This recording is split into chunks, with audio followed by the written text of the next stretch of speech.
In this video, I'm going to show you how to make one of my absolute favorite weaving designs. I don't know what the official name for this technique is, but I've been calling it Squiggles, and it's a whole lot of fun to incorporate into any handwoven project on any kind of loom. I started my project by threading my loom with a cotton warp that I made on my 2019 trip to the Saori headquarters in Osaka, Japan. I designed the warp's colors to complement the Bengala mud dyes that I also brought back on the same trip, which I used to dye all of the weft yarns for this weaving project. If you'd like to see how I dyed these handspun yarns using the Bengala mud dyes, check out part 1 of this video series. There'll be a link in my video description. To get started with this weaving technique, you'll need 2 contrasting colors. I'm using a purple handspun yarn as my background color, and a contrasting white mohair to create my squiggly design. First, weave a few rows with your background color. Then, when you're ready to start the design, grab a small ball of your contrast color yarn. We're going to start by making a straight line with the contrast color. So find a spot on your weaving where you want your line to start, and pass a small bunch of your yarn through the open shed. Pull it out where you want your line to end. Then weave a few more rows with your background color.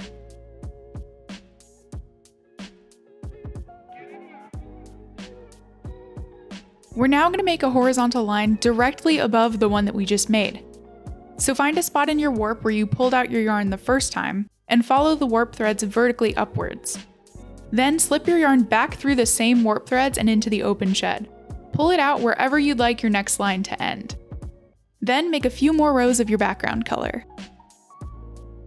Basically, you just continue doing this until you're happy with your design. You can adjust literally any part of this process to make the design your own. This is just the one that I like to make.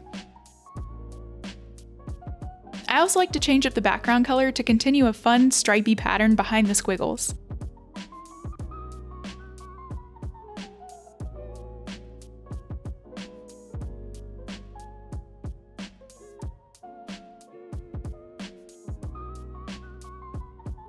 When you're finished with a squiggle, you can cut the yarn and incorporate the end into your next row.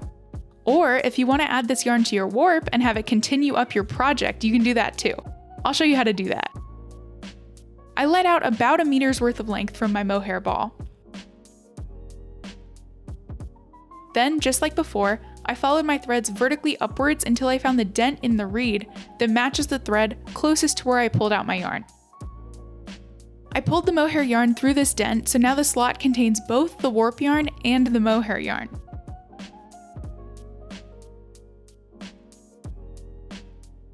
I then walked around my loom and found the heddle that corresponds to this warp yarn and pulled the mohair through that heddle.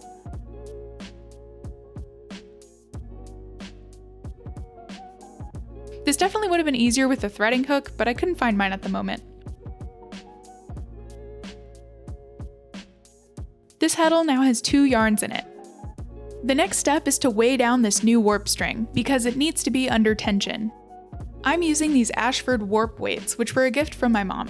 You can use literally anything to weigh this thread down. I've seen people use pill containers, mint tins, film canisters, bottles, anything that has a little bit of weight to it that you can tie the yarn to. I wrapped the yarn around this weight and then left it to hang off the back of the loom.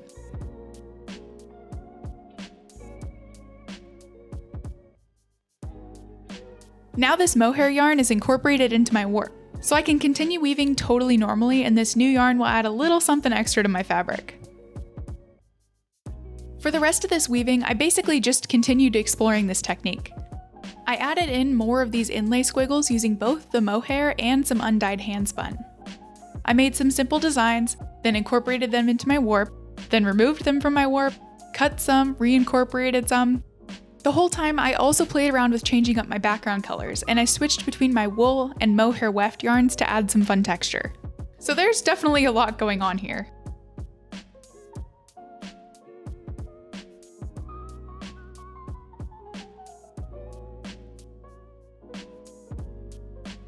I really love doing this kind of freestyle weaving because I love to play and see what happens without any real regard for the outcome. I basically just zone out and get lost in the process, and then regain consciousness once I hit the end of my warp.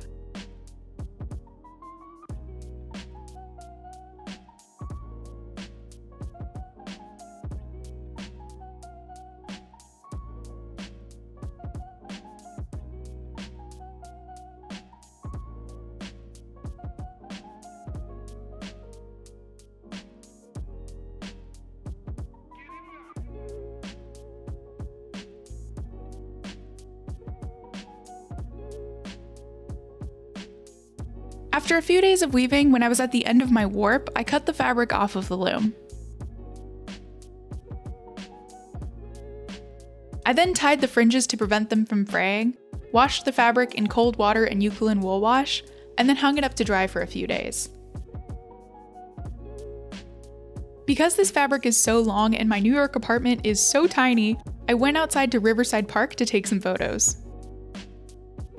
I am so happy with how this fabric turned out. This was my first time ever making a project with my own hand-spun yarns, and I really enjoyed the whole process from start to finish, even if it was an enormous amount of work. As you can probably imagine, I'm absolutely terrified to cut into this fabric. So I'm gonna hang on to it as is until the perfect design inspiration comes my way. And when I think of something, I'll definitely make a part 3 of this video series and show you the whole sewing process. Thank you so much for watching this video. I hope you have fun giving this squiggle weaving technique a try. And don't forget to check out part 1 if you haven't seen it yet. And I'll see you in the next video.